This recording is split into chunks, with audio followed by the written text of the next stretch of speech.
Hello, friends. Welcome. Salo, Mason, happy home. And I was just listening to the news this morning. Today is Friday, what is it, the 14th? March 14th, 2025.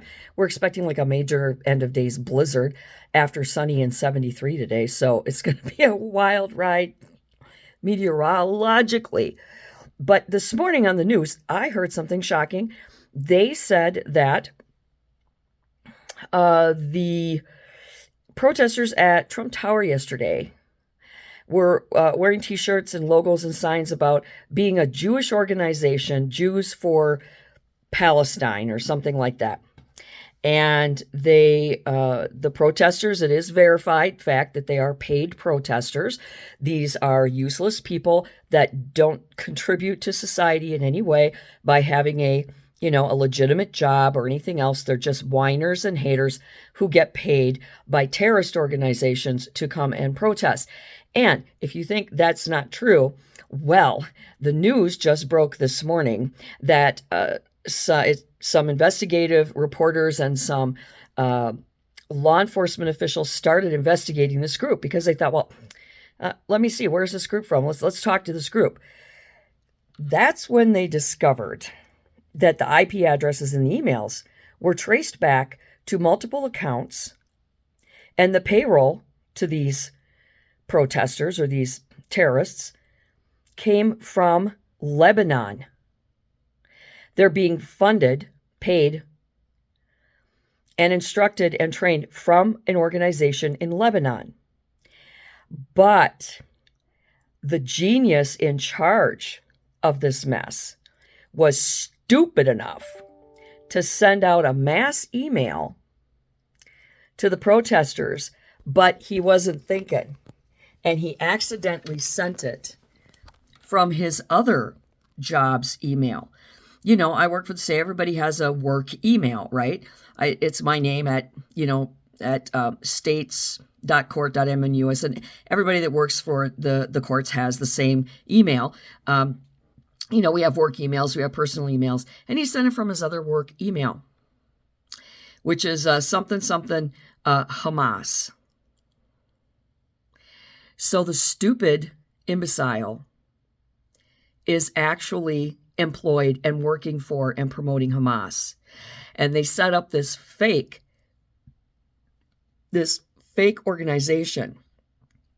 There are no Jewish people hating on Jews, hating on Jerusalem, wanting to free Hamas terrorists in Palestine. Now, caveat here, I know that millions and millions and zillions of people in the Middle East are not all Hamas Palestinians. I know that the civilians that are being railroaded by Hamas and forced to deal with them as their government, they're innocent people. So we know that Palestinian people are innocent. And yet they do need to be released from Palestine so they can be free Palestinians in whatever Palestinian world they want to live in. Just like we want the Jewish people to live in whatever Jewish world they want to live in, and so on and so forth.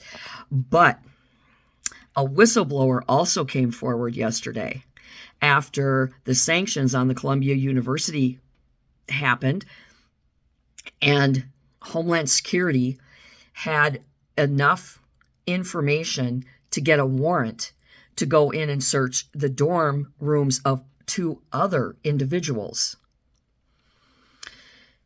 involved with this terrorist that everybody wants not deported.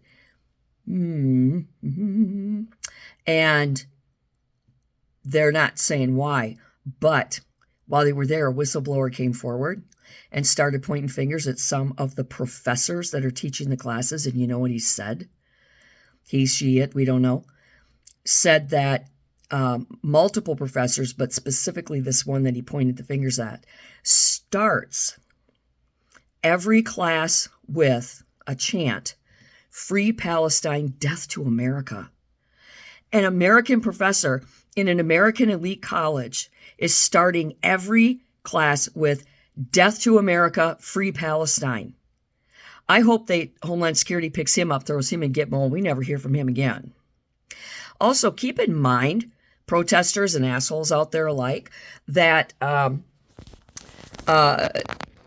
Free speech does not cover, the First Amendment doesn't cover bombings, destruction of property, threats to life, harassment, taking people hostage, abduction, and other such crimes. That is not what the First Amendment is about. That's not what the First Amendment covers. So he is clearly in violation of the First Amendment. And no, he is not an American citizen, as in permanent, that can stay here. He is of deportable citizenship. They've got a lot of information on him, and just because you don't have privilege to that information doesn't mean it's not out there. Not everybody has privilege to certain information for national security. So get your heads out of your ass. Shame on Columbia University. Shame on these ignorant, childish Americans who are running around protesting to kill people. And you know what? Even if you don't like Jews, even if you're an anti-Semite, who gives a frick? Keep it to yourself. Keep it between you and your family and your friends and those that are also anti-Semites. You can be anti-Semite however you want, but you can't go around threatening and harassing and wishing people dead publicly. You can't do that. That's not covered under the First Amendment, you effing morons. So yeah, chew on that for a while. And until next time, do good and be good and investigate who you're getting your paycheck from. Because all of those stupid protesters that are taking paychecks and money from that organization, they're getting paid by an organization that has been labeled by the entire world, not just the US, the entire world, as a terrorist organization, which is a threat to the global security. They're getting paid by these people. That's a criminal act. I hope you all have a wonderful time in jail.